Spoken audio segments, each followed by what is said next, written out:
Ayan.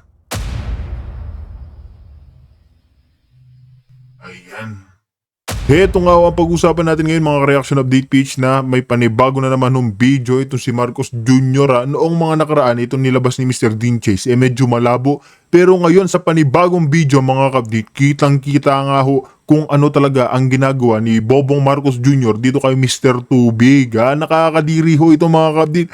Pero dito sa ating video, medyo tatanggalan ho natin ng audio kasi nga ho alam nyo na maselan ho dito sa YouTube. Kaya mga date, wala ho tayong paligoy-ligoy dito. Hindi lang ho itong iskandal ng mag-asawang alam nyo na, ngagba.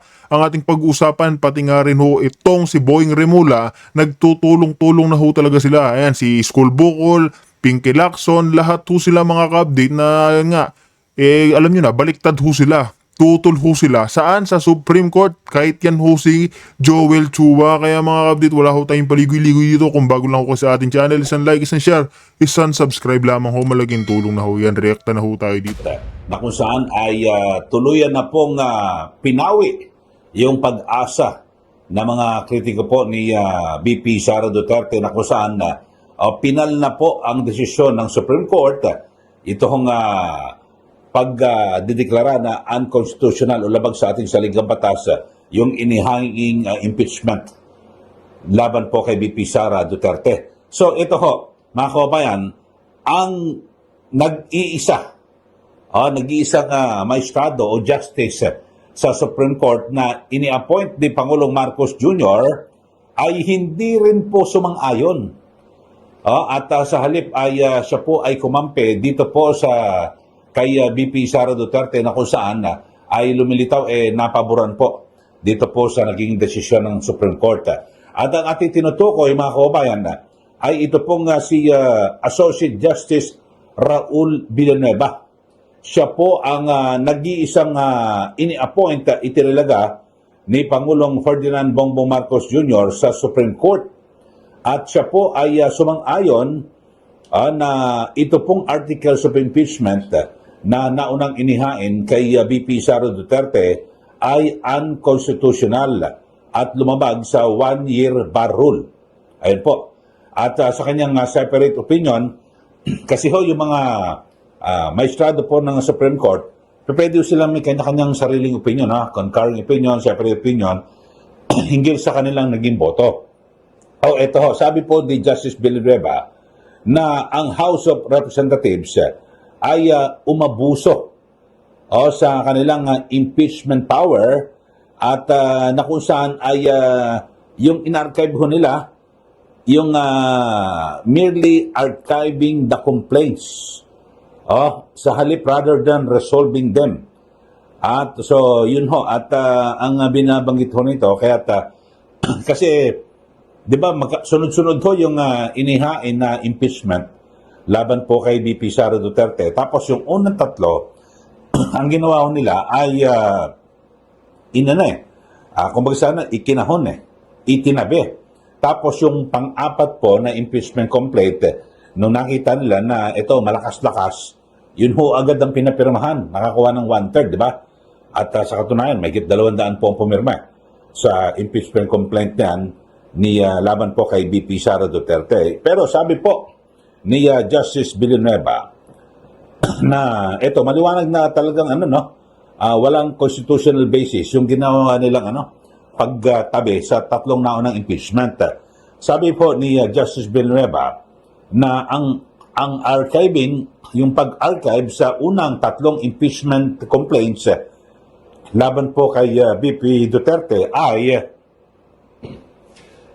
sabi ito po ay nagresulta ng to that effective dismissal.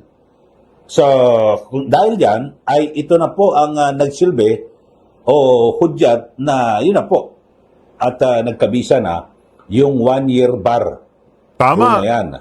At dahil dyan, yung ikaapat na impeachment complaint na kung saan ay ipinadala dyan po sa Senado ay invalid. So, yan po ang sabi po ni Justice Villanueva, Raul Villanueva. Ito ho, nag-iisang ini-appoint ni Pangulong Marcos Jr. dyan po sa Korte Suprema.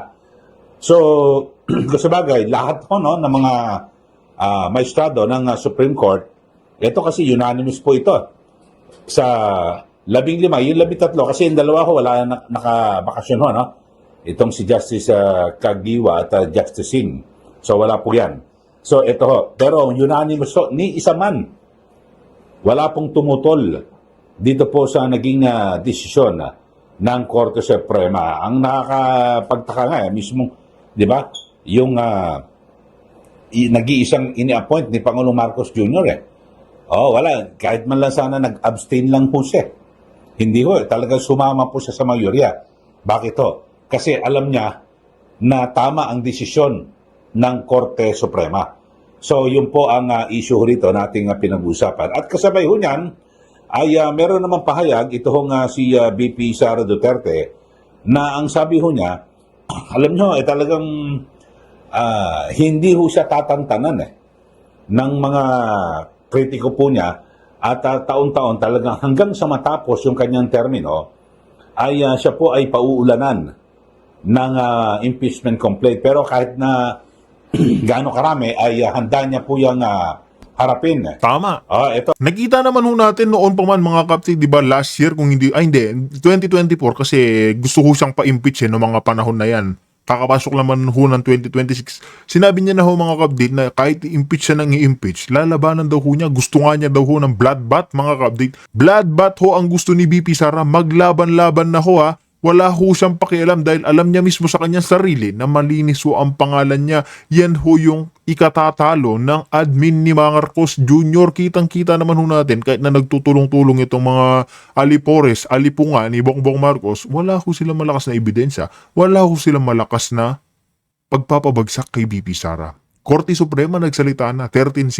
Unconstitutional yung ginagawa ho nilang pagpapa-impeach ha. Wala ho sa batas, walang-wala, bagsak ho sila. Bagsak na bagsak ho sila, pero ano hong ginagawa ng, si Boying Remula. Ito ilalabas na ho natin yung litrato ni Boying. Ayan, umiiyak na rin ho kasi siya. Ayan mga kap dito. May problema tayo sa last decision ng Supreme Court on BP Sara Duterte impeachment. I don't totally agree with that. Parang nawala yung rule-making power ng House. Sinasabi nga ni Tito Soto, kailangan na ng charter change. Kasi nga mga kabdit, maniniwala ho talaga yan dyan kay One Ball University. Kasi nga mga kabdit, meron ho tayong kasabihang bird of the same feather flocks together, natural. Galit na galit ho yan kay Sara Duterte. Siyempre, lilinisin ho ni BP Sara lahat ng mga kabalbalang ginagawa ho nila dyan sa gobyerno. Sinong hindi matatakot? Diba?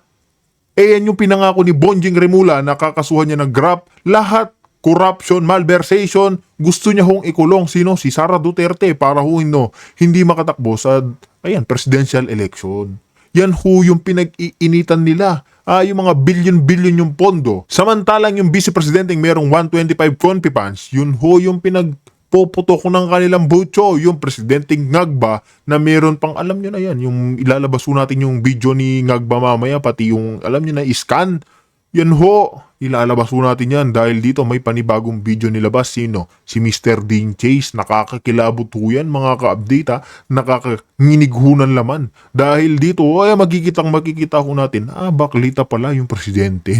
Yan ho, kaya pinag-iinitan nila, yung Duterte, di ba? Pagtatakpan ho nila yung issue ho nila, yung First Family, at yung marami pa hong iba, yung mga pagnanakaw, yung krimen, lahat ho, pagtatakpan ho nila yan, kasi nga ho, Duterte ho yung pinakakalaban ho nila. Hahawakan ho sila sa leeg oras na lumuklok si BP Sara, di ba? Yan ho yung kinatatakot ni Ngagba kasi wala hong kalaban si BP Sara sa 2028. Kaya gusto na ho nilang i-impeach ngayon at makulong. Di ba? Panoorin ho natin.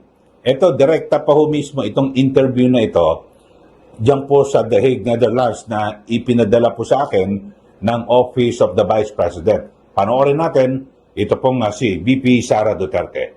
How about ma'am, knowing that this dismissed with finality naman yung motion for reconsideration, are you prepared for the seemingly obvious effort of your detractors come after February 6 to file another impeachment complaint against you? Yes. Yung mga lawyers, they've been preparing, or they were hired as early as fourth quarter of 2023, the moment that one of the members of the House of Representatives announced that they will file a case against me. At nakumpirma ko yun sa loob ng opisina noon ng speaker noon. Kaya meron na kaagad mga abogado noong panahon na yon. At hanggang ngayon, tutuloy-tuloy pa naman yung mga abogado and legal team. And nung nakaraang taon, bago mag-Christmas break, ay napag-usapan din namin yung paghahanda sa impeachment. Hindi lang ngayong taon na ito, dahil sigurado kapag hindi sila nakapag-file ngayong taon, susunod na taon at hanggang matapos ang ating termino ay ganun ang gagawin nila. Magpapahal sila ng kaso, impeachment man huli. O yun po, napanood nyo ho ang pahayag mismo ni VP Sara Duterte at direkta ho yan mismo, no? Galing po sa The Hague, Netherlands. At ipinadala, binigyan ho tayo ng kopya ng Office of the Vice President. At ang sabi niya ho, mga kababayan, ito eksaktong napanood nyo naman ho, sabi niya, hindi lang ngayong taon na ito. Dahil sigurado, kapag hindi sila nakapag-file ngayong taon, susunod na taon at hanggang matapos ang kanyang termino, sabi ni BP, ay ganoon ang gagawin nila. Magka-file sila ng kaso. Impeachment man o hindi, yun ho. Kaya ang sinasabi ho ni BP Sara Duterte, talagang matagal na sila nakahanda. Kahit na sangkaterma pa ang i-file na impeachment complaint ng kanyang mga kritiko laban po sa kanya, ay ready po sila at maging ang kanyang mga abogado. So yun po, at yan ho ang naging reaksyon ni BP Sara matapos nga po na lumabas itong pinal na desisyon ng Supreme Court na kung saan ay wala na ho, sarado na. At talagang sinabing unconstitutional ito pong impeachment complaint na inihain laban sa Vice Presidente. So ibig sabihin ho mga kababayan, ito lumilitaw na kahit kailanman ay hindi po na-impeach ito hong si VP Sara Duterte kasi yung pag-impeach noong nakarang taon ay illegal, unconstitutional. So, labag sa ating saligang batas. So, lumilitaw, hindi po siya na-impeach. Bagamat yung ibang mga kritiko, sinasabi din na-impeach ang Vice Presidente, hindi na po. Kasi may decision po Supreme Court Illegal yung pagkaka-impeach. So, hindi po. Kung usaping technical, hindi po kailanman na-impeach pa ito po nga si VP Sara Duterte. So, yan po yung kanyang, ang kanyang reaksyon dito po sa naging desisyon ng Supreme Court. At, siyempre, ngayong inaasahan na sa, ngayong Pebrero 6, alam nyo naman ho, yung Makabayan Black, siguradong magka-file po yan ng impeachment complaint. Dahil, kumbaga sa advokasya po nila yan Kumbaga sa disusi na ho yan, na basta't ganyan, pwede magka-file ng impeachment yan, laban po kay VP Sara Duterte. Di ba sila, nag-file din po sila ng impeachment dito ho kay Pangulo Marcos Jr. Ewan ko lang po kung ito po ay yan ba kaya ay magtatagumpay. Pero mukhang mahihirapan ho yan. Dahil sa ngayon, talagang yung majority po ay sumusuporta pa rin kay Pangulong Marcos Jr. Alam niyo naman sa impeachment hindi po yung merito ng kaso pinag-uusapan ho dyan. Numbers game po ito. Kung sino-sino ang mga kaalyado, kung mayorya, hindi tumitingin yan kung may nalabag ba o wala. Tumitingin lang ho yan kapag kaaway.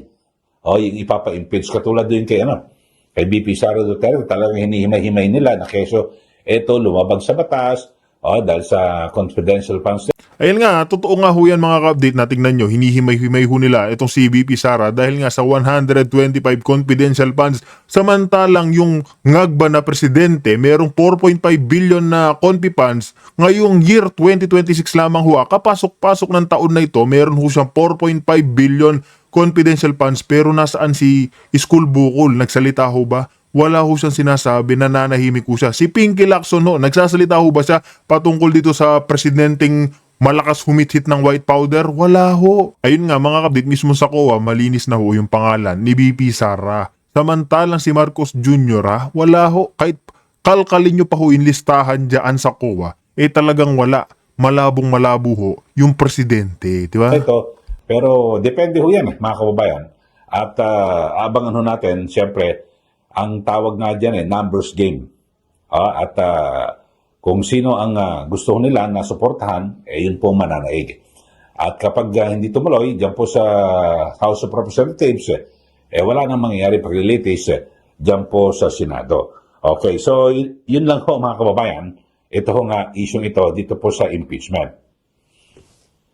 At maganda rin itong naging desisyon ng Supreme Court dahil sa ito ay magpapatino diyan po sa mga kongresista na bara-bara kung maghahain po ng impeachment at hindi nila pinag-aaralang mabuti. Ibig sabihin, katulad ng ginawa nila kay BP Sara na kasi sabi nga ni Senior Associate Justice Marvic Leonen, ang impeachment, huwag mong gagamiting armas para sa kalaban sa politika, kundi yan po ay mekanismo para sa accountability, para papanagutin ang isang opisyal ng gobyerno. Pero ang nangyari po kay BP Sara, hindi yung parang gustong papanagutin, kundi gustong pabagsakin at hawiin para matanggal po at hindi na makatakbo sa 2028 presidential elections. Yun naman talaga Di ba? Ang dami mga interview sa mga nakaraan na kung saan yung sabi ko ng mga ilang kongresista na kami, napilita kami magpirma sa impeachment ni BP Sara kasi baka hindi kami mabigyan ng pondo. Ayan, totoo pa ho yan mga kabdita. Kaya maraming kongresista ang pumirma dyan sa impeachment nga ng Vice Presidente. Di ba? Kung hindi ho natin nakakalimutan, nasa 200 plus yung mga pumirma ng impeachment. Kasi nga, natatakot daw ho sila na baka hindi nga naman sila bigyan ng pondo. Tinatakot ho kasi sila ng administrasyon ng bangag na ito. Tinatakot ho silang hindi sila bibigyan ng pondo. Natatakot din ho sila sa 150 to 200 million pesos na pondong ibibigay para lang ho sa panggastos nila. Yan ho yung hindi mabitawan ng mga kongresista. Mag-i-eleksyon yun. Di ba? So marami ho at di ba katakot-takot na binigyan ng pondo sa pamamagitan ng kung ano-ano mga ayuda, tupad, AIX, lahat to ginamit ho yan ng mga politiko. Pero ano nangyari? Mga kaubayan, sa kabila ng mga ganyan na nagpakawala sila, namudmud sila ng iba't ibang mga tulong sa ating mga botante. Sa karamihan ho sa mga pumirma sa impeachment complaint noon kay BP Sara o Lats, talo ho sila. Merong may mga ilan-ilan na lumusot pero talagang dikit na siguro ninervyuso ng uso. Isang ehemplo ho dyan si Joel Chue. Diyan po sa Maynila, di ba? Tapos yung isa pang congressman na kaano niya rin, barkada niya rin. Talagang dikit ho, muntik ho sila matalo. Tapos si Congressman Benny Abante naman, natalo sa eleksyon pero nanalo sa COMELEC. Di ba? So, talagang kumbaga sana dumaan sila sa butas ng karayom. Ano ibig sabihin ho niya mga kababayan? Ayaw po ng tao na kahit na sabihin mong sila'y suhulan mo o bigyan mo ng kung ano-anong mga tulong pinansyal, kung ano-anong mga klaseng ayuda na yan, hindi po. So mananaig yung kagustuhan pa rin ho nila. Yun ho, sana ito po yung magsilbing leksyon sa ating mga politiko. Kaya nga sa huling interview, di ba siguro napanood nyo naman sa nakaraan nating vlog, mismong si Congressman Joel Villanueva at si Senator Win Gatchalian, ang sabi ho nila, pag nag-file ng kaso kay BP Sara ng impeachment, maraming mga politiko, nakatuon na po yan sa 2028 elections. So, yung kanila magiging desisyon, depende pag pumabor tayo dito sa impeachment ni BP Sara, baka naman sa 2028, ubus tayong lahat. Tagpas tayong lahat. So, ganon. So, ganyan po mag-isip. Lalo na yung mga magugulang ng mga politiko, yung mga talagang miyembro po ng dynasty yan. Diyos ko po, talagang hindi mo magugulangan. Alam mo ho nila, ang lugar ho nila, na kapag delikado. Kasi sa ngayon, wala naman hong kalaban si BP Sara. At talagang malamang siya po ang magiging presidente sa 2028. Kahit na pumorma po dyan sina DILG Secretary John Vic Rebulla, wala ho yan. Mga ngamota yung mga yan. Di ba? Sina Senator Rizon Tiberos, Diyos ko po, lahat, wala ho yan. Obama Aquino raw, wala. Palagay ko wala pa sa ngayon. Ayan, totoo ho yan mga ka-update na wala ho talagang tatapat ngayon sa panahon kay BP Sara. Kahit na nga ho pagsama-samahin pa itong si Risa, si John Vic Remulla, kahit sino pa hong itapat nyo, si Bam Aquino, wala ho, hindi ho tatama sa kanya. Hanggang dyan lang ho sila sa pagiging senador. pagka presidente na huwing usapin, mga ka-update, wala ho, hindi ho sila mananalo. Kaya mga di susunod naman ho natin itong isang video kung saan alam niyo na si Tuta na Joel Chua Tuta, sinisita ho ang Korte Suprema na akala mo mas may alam pa ho siya sa batas sa mga ito. Kaya nga di, direkta na rin ho tayo dito. Ang Korte Suprema. Kami ang gumagawa ng batas, huwag kayong manghimasok sa rules ng Kongreso. Oh, medyo mabigat. Okay, so ito naman, reaksyon ni Rob Frances sa pahayag ni Congressman Chua na sila daw ang gumagawa ng batas, kaya sinabihan ang Korte Suprema, wag maghimasok. Oh. Sabi, tawa. Ha ha ha ha, bro. Yes, Congress enacts laws but under the doctrine of judicial review. It is the judiciary, ultimately the Supreme Court, that has the authority to interpret the law in actual cases and controversies and to determine whether acts of government violate the Constitution. Treating the court as nanghihimasok collapses the system of check and balances. Kaya nga may mga batas na pirmado na ng presidente. May mga tao na magsasampa ng petition sa Korte Suprema asking the Supreme Court to nullify, to declare null and void or unconstitutional yung batas na yun. Yes, gawa lang kayo ng gawa ng batas. Kaya lang, ang binigyan ng kapangyarihan ng konstitusyon natin to determine kung ang batas na yan naayon sa saligang batas, Supreme Court. Very basic naman yun. Okay, so ito, number 1. Separation of powers does not mean Congress decides everything. Separation of powers means each branch has its own sphere, but also that each branch is checked by the others. If Congress could both write the rules and be the final arbiter of their meaning and constitutionality, that becomes self-judging. And that's the very problem judicial review exists to prevent.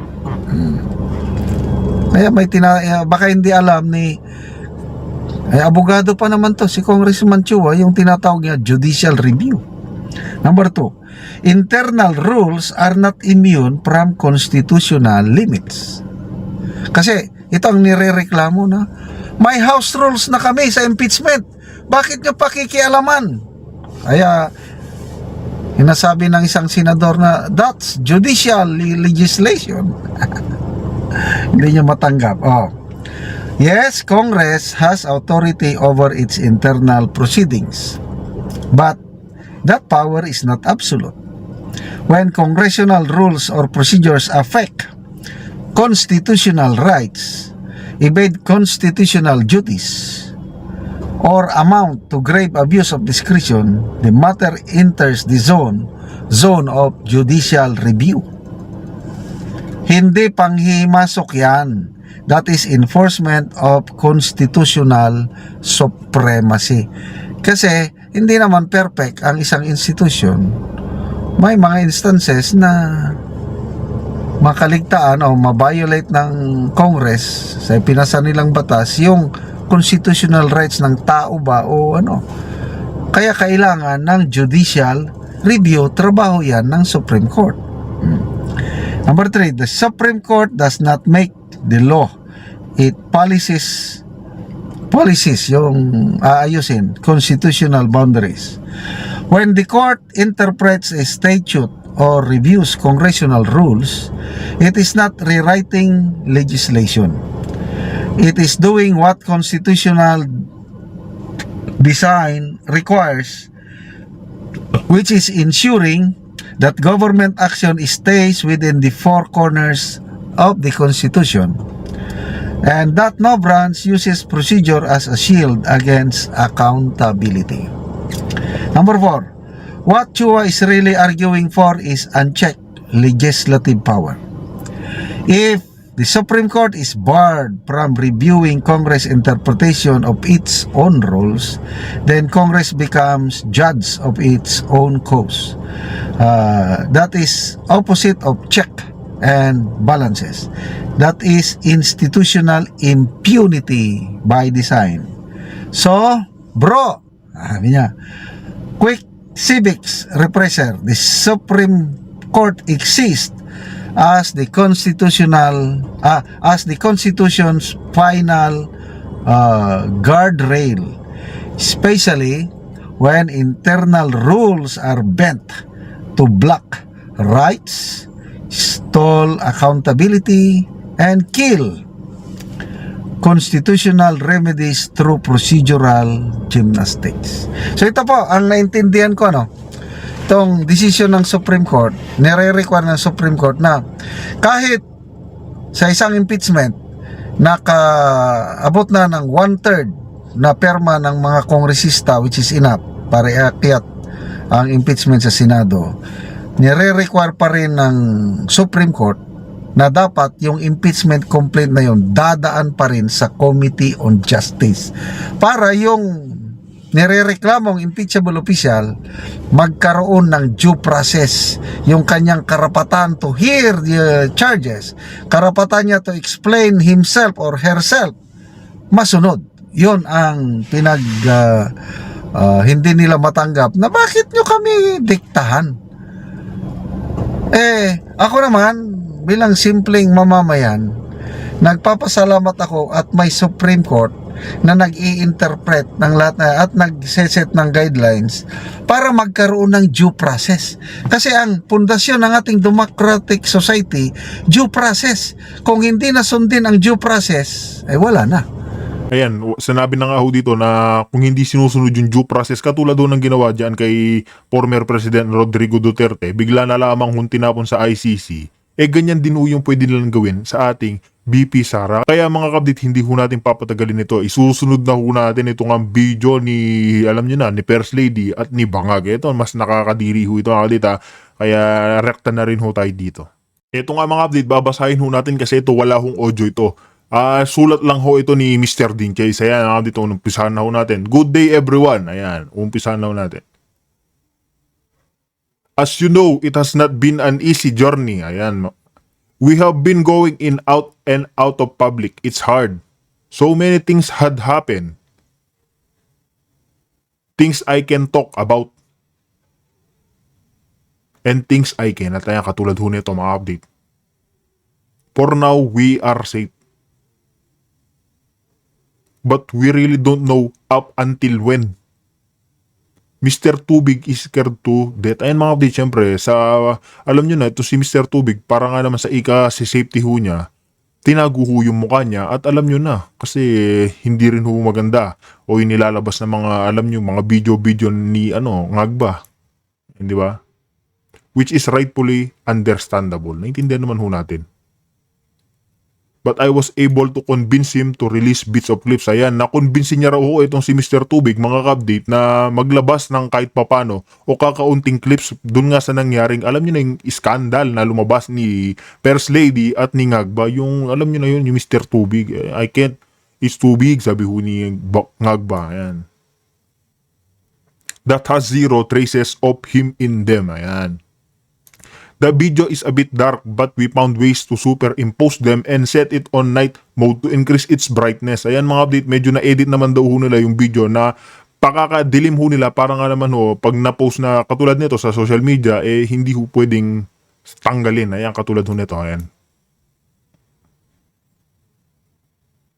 So download and spread as fast as you can. Ayan mga kabdit, kakapost lang ho kasi ni Mr. Dinches dito na gusto niya ho agad. Alam niyo na, i-download na ho natin at makita ng sambayan ng Pilipino kung gaano kadiri yung ginagawa ng presidente ho natin. Di ba? I challenge anyone to authenticate this video and check frame by frame. Here it is. Ayan na ho. Ayan. Ayan, di ba nakita naman ho natin kung sino yun mga update? Si First Lady. Pero kung nasa ilalim na yan, sino nga ho ba yan? Tignan nyo ho yung ginagawa niya. Ginaganyan-ganyan niya ho yung ulo niya kay Mr. Tubig. Alam naman ho natin yan, wag na ho tayo magmaang-maangan. Di ba? Nakakadiri ho mga ka-update na hindi mo talaga alam kung ano yung nangyayari sa ating bansa. Ngagba na yung presidente tapos gumagawa pa ng ganyan. Gumagawa pa ho ng, di ba? Nakakadiri ho. Kahihiyan ho yan sa sambayan ng Pilipino, malalaman ng ibang bansa, karating nating bansa na ganyan pala yung presidente ng Pilipinas, magnanakaw na, ano pa? Baklita pa. Edit out this since Mr. T private parts and body tattoos were seen kaya mga update, inedit na rin ho dito kasi nga, alam nyo na, kitang-kita na daw yung ano ni Mr. T, ayan, dito na ho natin na yan yung nakakadiri mga ka-update. Tatayo ho siya dyan, pero hindi na ho natin pwedeng i-play dyan. Ayan, makikita pa rin ho natin, ayun yung wet packs niya ho ata yan. Hindi na po natin pwedeng i-play mga kapdita. Medyo sensitibo na ho banda rito. Ito, dito pa ho. Ito. Took out some frames again, Mr. T Arms tattoo splash. Ayan, inedit, ayun. This is the man who is leading your country. Diba? Nakita ho natin mga kapdita. Ayan alam niyo ho ba yan kung ano yan? Yan po yung ginagamit sa, alam niyo na yan. Kaya update, wala ho tayong.